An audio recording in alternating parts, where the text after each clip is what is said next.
Howdy folks, welcome back to another Last Month on Letterboxd. If you're new here, or just want a refresher, sometimes we all need it, there's no shame in it. Every month, don't check me on that one, I sit down and go through all of the films I managed to check out in the previous month. Sometimes bigger, mammoth editions, sometimes smaller. January was one of those kind of very busy social months, wasn't it? And as a result, I saw 11 films. Kind of wish I'd seen either one less or one more to make that a little bit more satisfying a number, but some of them were stinkers. Some of them smelt nice.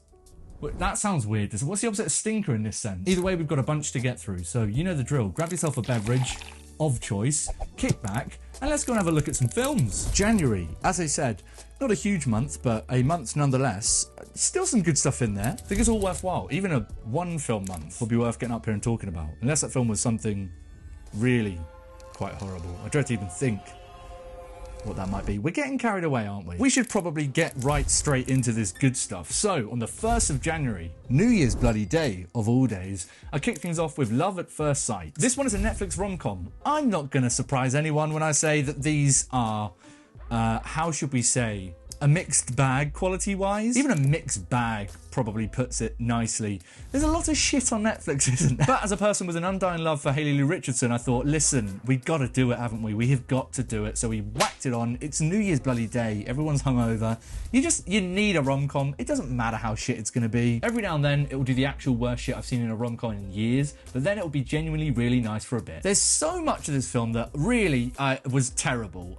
Namely, anything with Jamila Jamil. I don't want to just pile on the hate train for her, but every time she appeared in this film, it was like a horrible, horrible jump scare, and just no, none of that worked. And it is filled to the brim with every convention you could possibly expect in a rom-com, but then it'll be genuinely quite nice. And I think Sally Phillips brings a lot of that to this film. She's a bit of a treasure, isn't she? And everything she does in this film, I found myself getting wrapped up into, despite knowing at the back of my head what I'm watching is just complete rom-com 101 cliche bullshit. 3 stars for Love at First Sight. A film I'll probably never watch again, out of fear that it is actually probably 2 stars less than I've given it. But what do we watch next? On the 2nd of January, I watched A Tiger in Paradise. This was streaming on Mubi, and I'd been kind of interested about it ever since I heard about it. It's essentially a documentary film looking at Jose Gonzalez, who is a Swedish musician I love. I just think his stuff is so wonderful, charming, heartwarming. Do you remember that advert in San Francisco with all the bouncy balls rolling down the hill?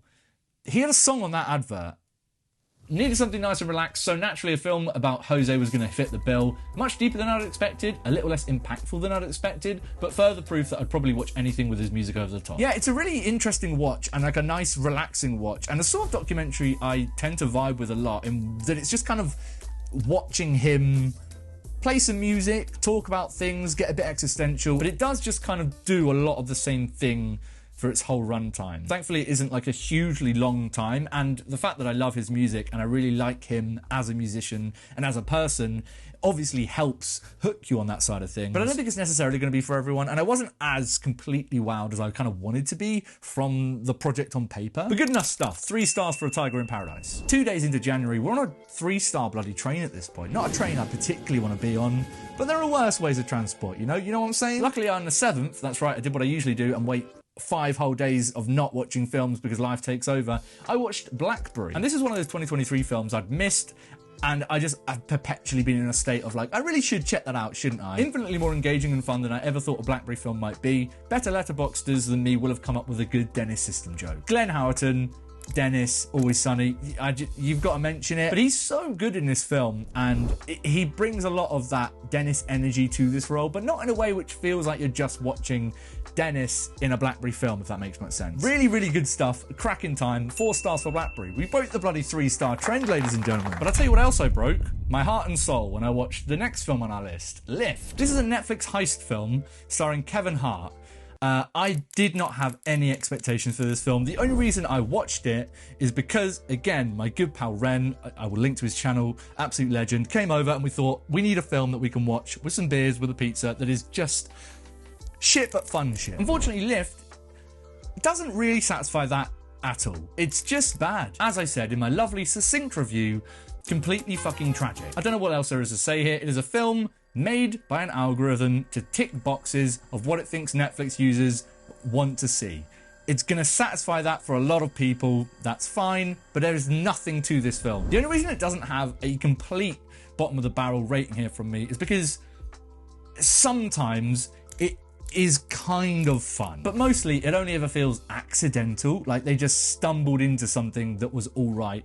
And whenever it has that, it quite clearly doesn't know what it's doing with it and loses it within the next scene. 1.5 stars for Lift, and I'm left thinking, I need something to lift my spirits. That's right, you coming for the good puns, I always deliver. Luckily, the very next day I watched Blue Jean, which is another one of those 2023 catch-up films that I was like, look, I missed it, I hate that I missed it, I need to get it sorted. Annoyed at myself for taking so long to get to this, but just an absolutely gorgeous film. Thank God they chose to shoot on 16mm, so fucking good. Yeah, a lot of amazing stuff about this film. It's about a gay PE teacher working during the time of Thatcher's reign in Britain, when they were trying to get through a clause that prevented the teaching of homosexuality in schools. Amazing debut from Georgia Oakley, amazing central performance from Rose McEwen, but one of the better shot films I've seen of last year. Just gorgeous 16mm photography. It is a film which understands how to use its photography to create this really kind of warm, soft palette to everything that is used so well to juxtapose the very cold reality of politics at the time,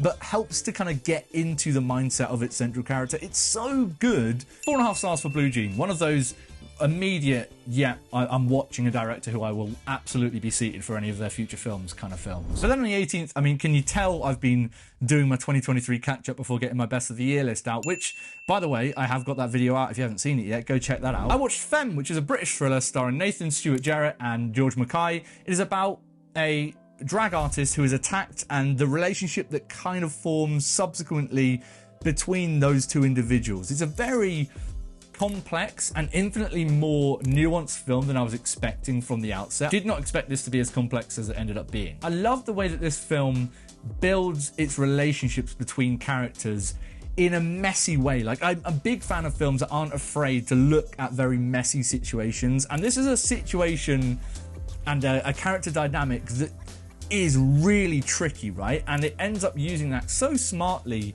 to mine ideas of sexuality and the fronts that we put on and the way that we mask our sexuality and the people that we are to other people. But also it becomes such a good look at victims and the power dynamics between victims and abusers. 4 stars for Femme. Good stuff. And then on the 19th, I caught up with Fallen Leaves, a film which I missed at the London Film Festival, and like ever since, it's just kind of been nagging in my head. Like, I really should get round to watching that. Completely delightful and romantic in the most mundane way. Great stuff. Yeah. I didn't really know what to expect from this one. I'd kept myself quite blind on it going in. I hadn't seen any of his previous films, and I was really surprised at just how kind of weirdly mundane and awkward it all was in the most delightful way. And again, another film which I think uses its space and environment around its characters really well to kind of pull out all of the interesting and unique aspects of its personality. It's shot really well. It's a great location. All the performances are great in it. 4 stars for Fallen Leaves. Then on the 20th, I caught up with Pacifiction, a film which I frankly didn't really know much about at all up until the end of the year when I started to see some people kind of mentioning how great it was. Not enough people at all though, because Pacifiction was one of 2 immediate 5-star watches for me. I completely fell in love with this film almost immediately. You may have seen me speak a little bit about it in my best of the year list because it's very high up on there, but this is just, it's such a fantastic kind of slow and absorbing look at political futility, I suppose. It's set on the island of Tahiti. It's about a French government official that is trying to kind of satisfy many different parties on the island in the wake of some pretty drastic political developments that are happening. It is one of the best shot films I've seen last year. It has some of my favourite scenes in a film last year. Jesus Christ is all I thought I'd say on Letterboxd. Is it annoying when I just put 2-word reviews? A lot of people get really kind of weirdly uptight about people putting silly reviews on Letterboxd, to which I say to them, obviously you're silly, get over it. Maybe I should have been a little bit more illustrative with my review there. Maybe not. 5 stars for Pacifiction. Please just watch it. Honestly, just watch this film. It's streaming on Mubi. You can watch it for free because I've got a 30-day free trial code in the description. Wham, how's that for a plug? Then on the same ruddy day, ladies and gentlemen, we got a 2-film day. I watched Cloverfield, a film which I've seen many times at this point, but that is the exact reason I whacked it on. I needed a comfort watch. You might say, Stu, a film about New York being terrorized by an alien isn't particularly comforting. It's not a comfort film in that sense, but I don't know, I just think it is a really easy watch. I've always had a spot for this one as one of my favourite monster movies, but it does pain me to say that it's starting to age and show cracks that I haven't always felt. I wasn't expecting it to be one of those watches, because I've always loved this film, but I think it's been long enough since my last rewatch that I'm starting to see things in it that maybe you just don't notice earlier on in your life. I don't know, like maybe it is that my film watching has got to a point where I'm starting to notice cracks in older films that aren't as good as I thought they were. TJ Miller is annoying as hell now. I don't know what happened, but now all of the scenes where he's just shouting his stupid jokes, they do come across more as obnoxious than actually quite funny. And also I think the comedy overall in the film doesn't cut through as much as I think it used to do effectively. And I do also just think it's very shaky and it doesn't look as amazing as I think it used to look. But it is still a really good time, and I'll always have a very big soft spot for this film. I think it came out at that particular time in my life where I hadn't seen anything like this before.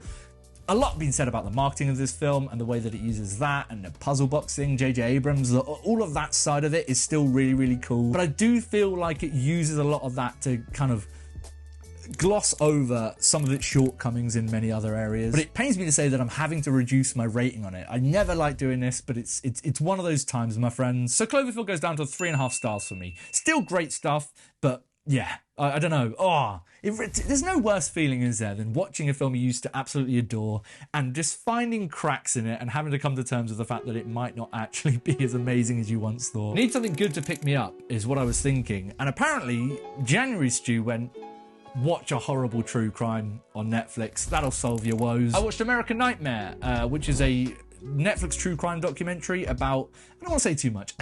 You shouldn't really say too much about Netflix stuff like this. I think knowing it's good, watching it and letting it take you on its journey is part of the appeal of these things. Another please do your job kind of watch. Yep, infuriating to watch police investigations mishandled so poorly. I do think this miniseries does have the tendency to veer a little too far into sensationalism. It's a weird thing with like twisty true crime documentaries on Netflix, because I appreciate there's a need to engage people because it is a piece of Netflix content, but there is a line that I think is different for everyone on that spectrum where you want to be gripped, but you don't want to feel like it's at the expense of, you know, real people and real stories. And there's a certain degree of sensitivity that you got to come with all of these at. This is a good time, but I do think sometimes it's like, maybe you shouldn't have revealed that like this big plot twist, and you shouldn't have held that back, and the only reason it's doing that is to be like, whoa, crazy surprise, and that doesn't always help its case. 3.5 stars for American Nightmare. Not the best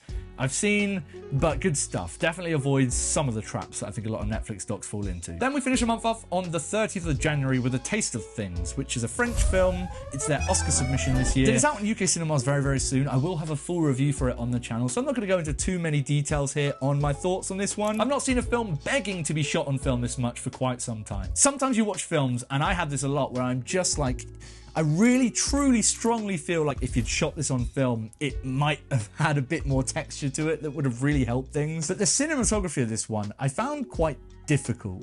I don't know exactly what it is, because yes, it's able to conjure up some very pretty images. The color palette is nice, but on the whole, the digital photography, I don't know, I found it to be somewhat ugly in places, which is not something I've heard a lot of other people say about this film, so I may actually be the only person that felt this. 3 stars for The Taste of Things. I guess suitably apt that I began and ended January with a 3-star film that I probably won't watch again.